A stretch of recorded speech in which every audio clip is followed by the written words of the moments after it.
Para finalizar esta parte de médula oblongada, vamos a ver los nervios craneales que están relacionados a esta porción del tallo encefálico.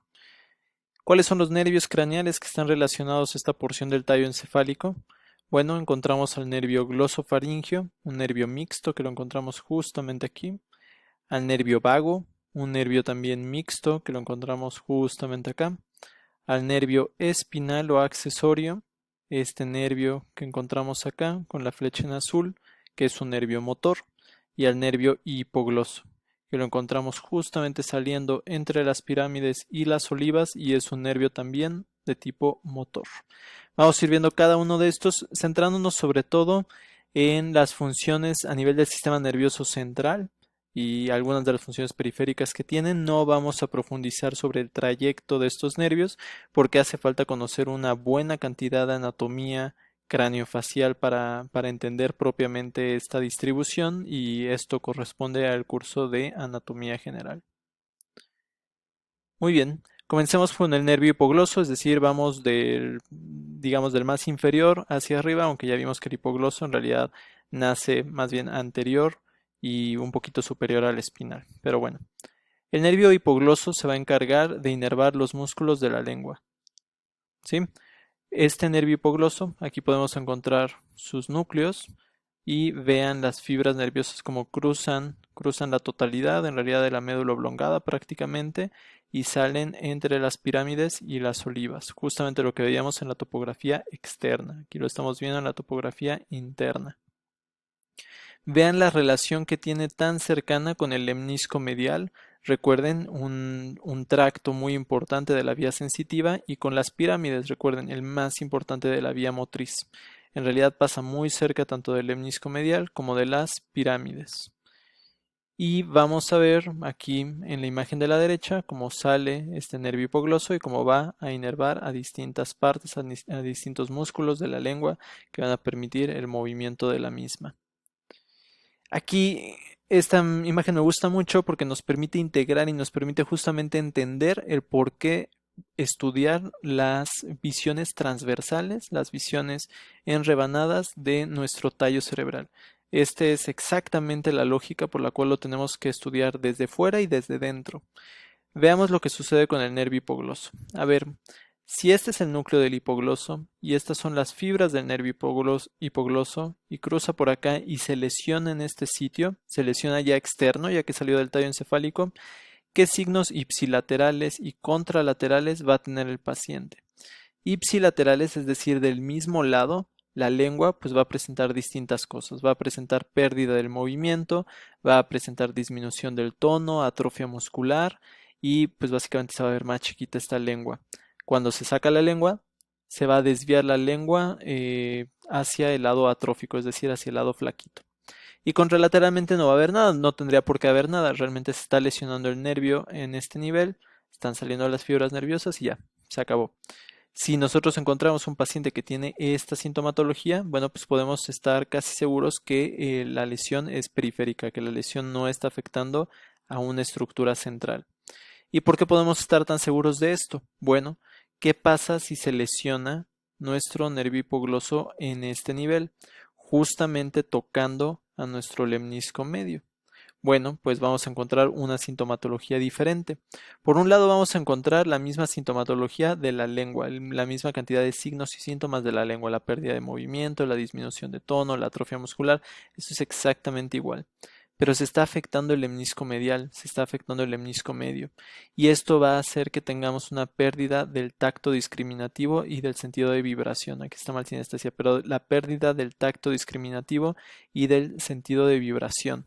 ¿Por qué? Pues porque este lemnisco medio, recuerden que trae información que venía de las columnas dorsales, el fascículo grácil y el fascículo cuneiforme hicieron sinapsis o tuvieron su sinapsis en los núcleos grácil y cuneiforme respectivamente, de ahí salieron las fibras nerviosas, las fibras arqueadas internas, cruzaron hacia el otro lado y subieron a través del lemnisco medial y justamente aquí estamos lesionando al lemnisco medial, ¿correcto? Si no ha quedado claro, repitan esta parte del video. Se lesiona el lemnisco medio y entonces perdemos la parte de sensación táctil y de la vibración del lado contralateral, ¿sí? Perdemos la sensación contralateral. Y entonces esto clínicamente es muy exquisito porque les puede, o sea, puede hacer que ustedes solamente clínicamente, solamente con la historia clínica, disciernan dónde se encuentra la lesión del nervio hipogloso, por ejemplo, si se encuentra a este nivel o a este nivel. Y no es el único caso, lo vamos a ver con distintos nervios. Por último, ¿qué pasa si se lesiona a este nivel? Considerando que estas son las fibras del hipogloso y que estas son las pirámides. Pausen el video, piénsenlo unos segundos y nos volvemos a ver. Muy bien. ¿Qué es lo que pensaron? Bueno, seguramente pensaron que vamos a tener la misma cantidad de signos y síntomas de la lengua en la mitad ipsilateral, pero en la mitad contralateral vamos a tener parálisis. ¿Por qué vamos a tener parálisis? Porque las fibras corticoespinales, las que vienen desde la corteza cerebral hacia la médula espinal para producir el movimiento, están siendo afectadas con esta lesión.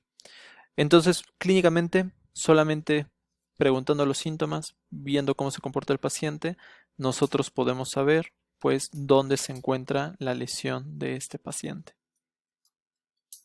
Como vemos a nuestro nervio hipogloso, pues lo podemos ver aquí en una resonancia magnética. Vean, esto es la médula oblongada, el cerebelo, esto es anterior-posterior.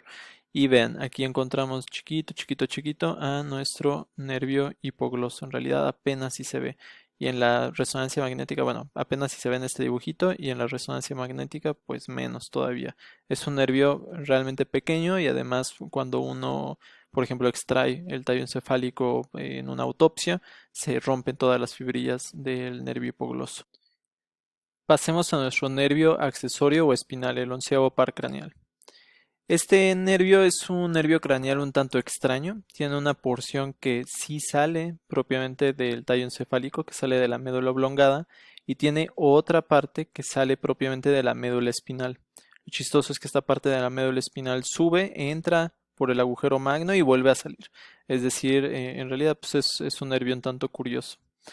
Eh, ¿Para qué nos va a servir este nervio? Pues la parte que corresponde al tallo encefálico va a inervar a los músculos intrínsecos, a algunos de los músculos intrínsecos de la laringe.